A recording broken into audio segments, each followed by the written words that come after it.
Welcome to my channel. Today I'm going to show you how to make these stunning little polymer clay earrings.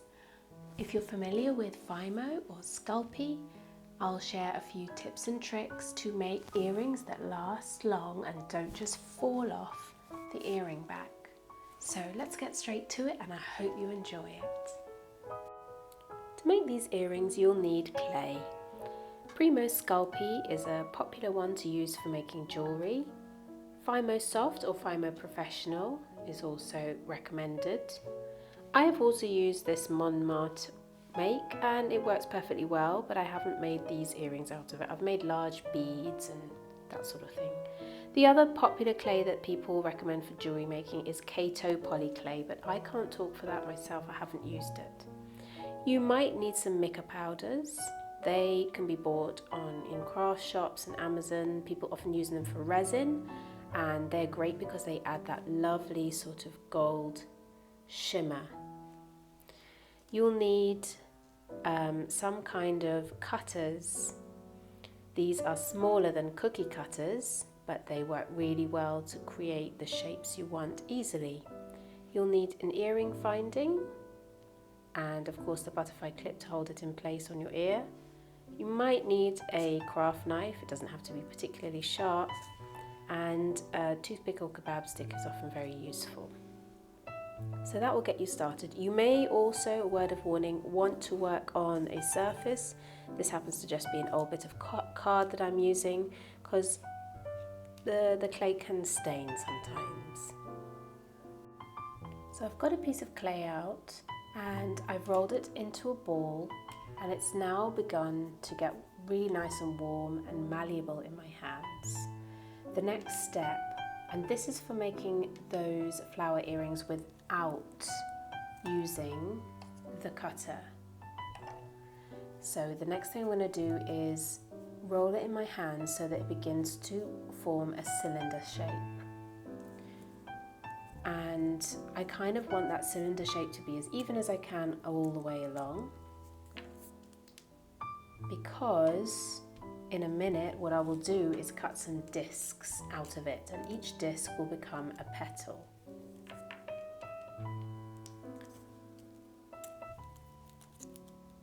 So I'm happy with that size now. I'm just going to press the ends in so that they're sort of flat, and now I'm going to slice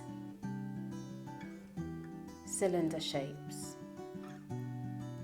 trying to keep them as similar size as I can so that my petals become similar sizes.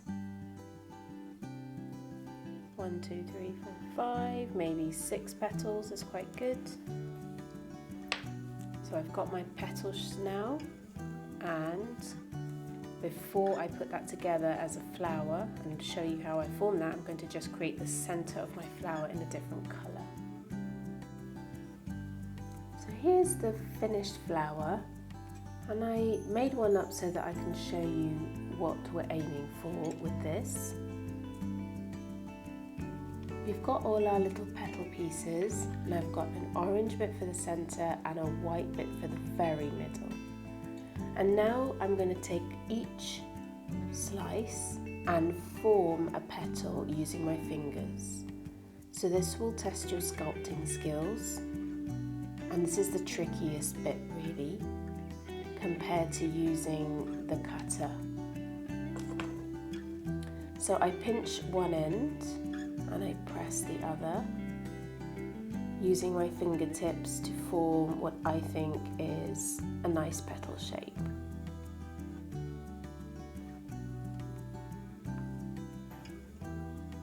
And I do that for each of the petals in turn until I have, in this case, 5 petals that I like. I might do 6 of them though, because sometimes it's useful if you mess up with one petal, you've got a spare that you've already made.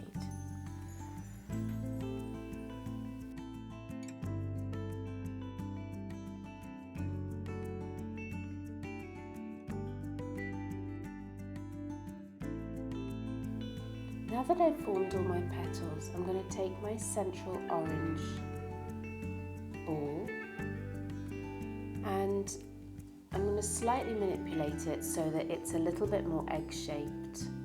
with a larger bit at the top. And I'm going to take my petals, and can you see how I'm placing that on it so that the petal is not like this 90-degree angle, but kind of comes up the egg shape like that. I'm going to choose my favourite petals and place 5 of them adjacent to each other.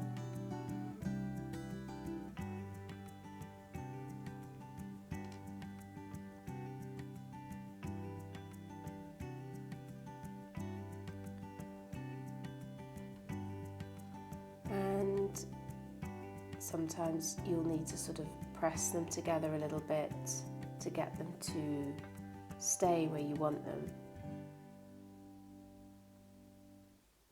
And we've got one extra in case anything goes wrong, which is always good.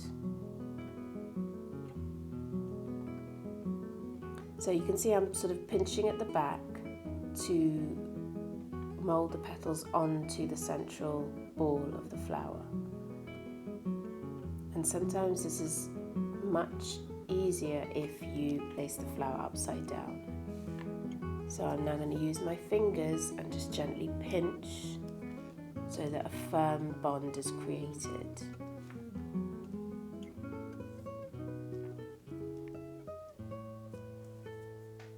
And that will push the central bit round and flat, which is fine because later we're going to sculpt it back into shape and add the white center like this.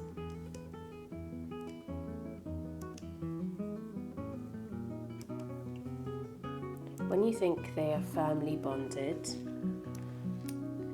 the next thing we need to do is attach the earring back. So I place it on just straight on the middle, and then this is the bit where I have a little trick that makes sure that this won't come off, because some people use epoxy glue after the clay is cured and they just glue it on and it doesn't stay. So I don't need this petal now, so I'm going to take that and I'm going to pinch off a bit of clay and I'm going to roll it into a little snake.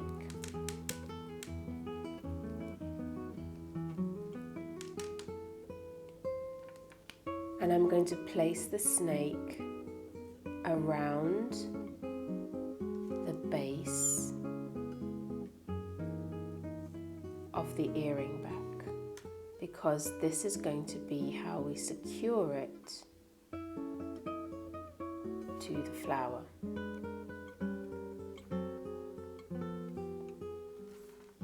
So I'm just gently pressing it in place, and then I'll use a tool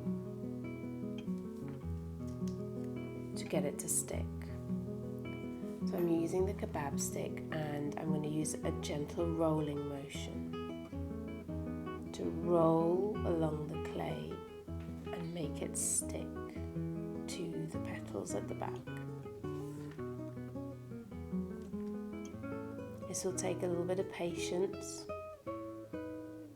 but it's worth it in the end.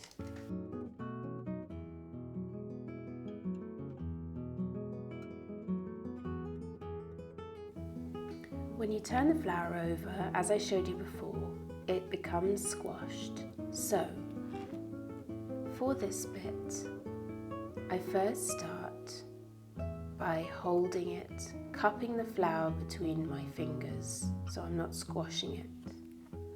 I'm then going to go in between the petals with my tool and pull in to make a pattern in that yellow central bit of colour.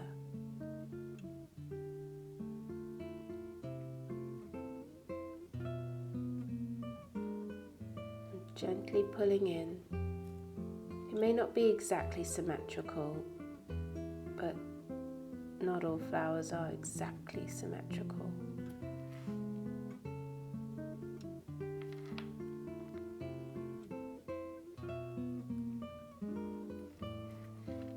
You can see on here, it created that lovely pattern that we're going to be doing.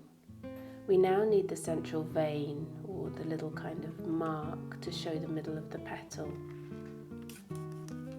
So I'm going to use the end of the kebab stick and put the flower down, but it's really important to support the flower while you're doing this. So if I'm going to start with this petal, I'm going to support behind the petal with my finger.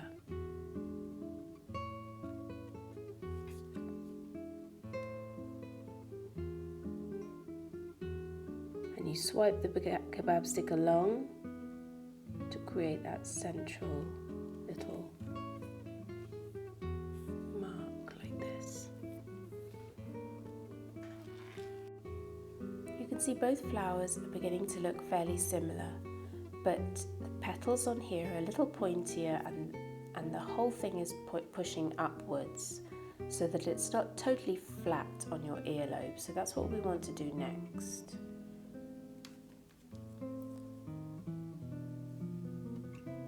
So I'm going to tweak the ends of each petal and just gently encourage them to point upwards.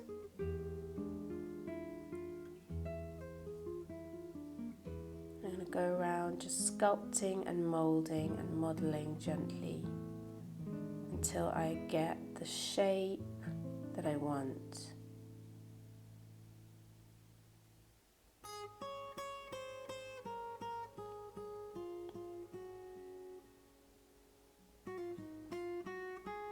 And the final step is that central white little blob. So I've got a small amount of white clay in a little ball. I'm just going to roll it on my palm like this until it creates a nice little circle.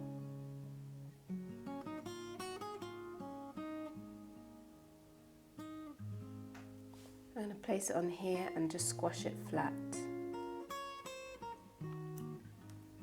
And then I can use my tool to place it on the middle of the flower.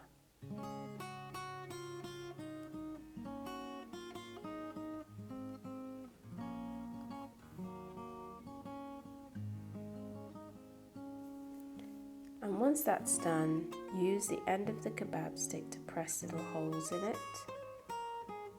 If it doesn't stick immediately, press it gently down so it does.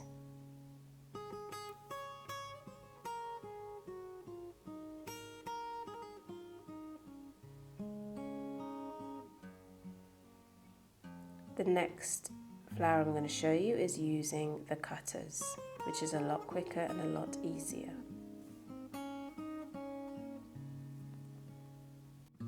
For this next flower, I've rolled my clay into a ball and I am going to flatten it on my surface. And you might need a rolling pin or some sort of cylindrical bottle that you can just roll it flat a bit more, because we're going to stamp our flower shape out with the cutter. If you're finding that the clay is sticking to the surface you're working on, then you can put a little bit of talcum powder on the surface and that will stop it sticking. So I've rolled it flat and I'm going to put the cutter shape side down and press down firmly to make sure that I go all the way through the clay. And there's our shape, and I need to just get it out. So what I gently do is I use my tool and I use the back end of it and I push down, and what I can see is the sort of middle of the shape, and I just gently press until it comes out. So I have my two shapes, my flower shapes, and the next thing I like to do is gently press each of the petals so that they become a little bit thinner and more shapely. And again, I'm going to use the tips of my fingers to shape them how I like. A word of warning: if you go too thin, it'll obviously become very fragile. So you don't want to cut them out too thin. So this was about 3 to 4 millimeters in width, which gives me enough thickness to press the petals a bit thinner and get their shape. Creating this flower is pretty much the same as I showed you earlier with the blue turquoisey flower. The back is covered and the earring back is put in securely, and the only thing that's different are these little sort of green spikes, which I'll show you how to do now. So on this one, the back of the earring is already intact and securely put in. So the next step is to tweak the petals and make them slightly curved and shapely, and to, of course, put in the little central groove. Once you've done that, then I'll show you how to do the spiky green bits that go in between.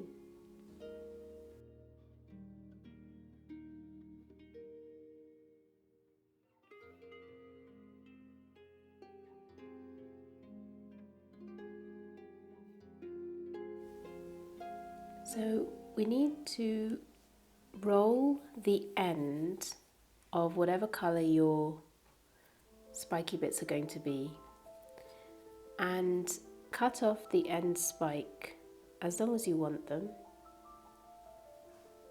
And I usually use the craft knife to attach them it's not always easy to attach them, but if you get the right angle of the knife, you can. This one's being particularly difficult. Come on now. And you just sort of press it in and press it down so that the clay adheres to each other. There we are. There's one done. And you basically just carry on like that all the way around the flower. And I've sort of placed them in between the petals so they're unlikely to hit anything and snap off because of their position.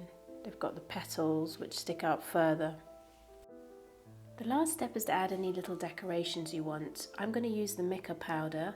You only need a tiny bit dusted on your surface, and I usually apply it with my finger, but I suppose you could use a Q-tip or earbud.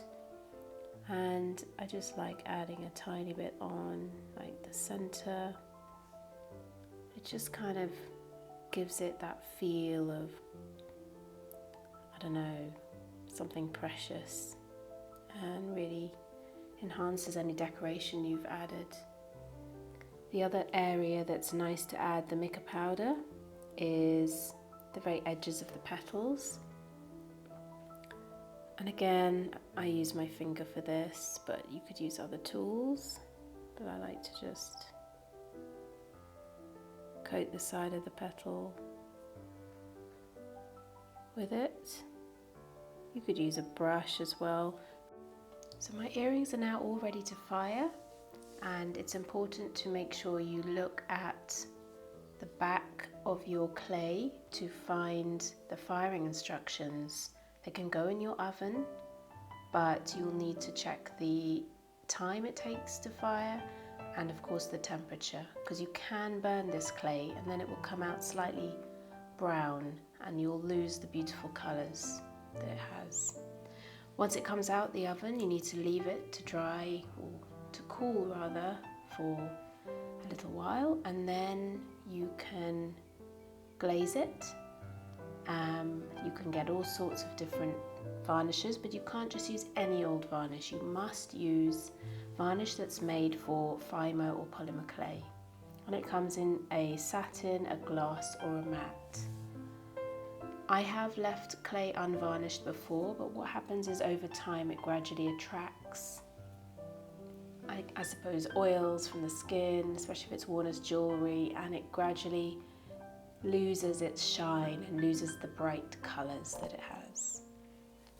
I hope you've loved this tutorial. Please do like and subscribe, and you can check out my other artwork on Insta and Facebook at Nash Henkel Art.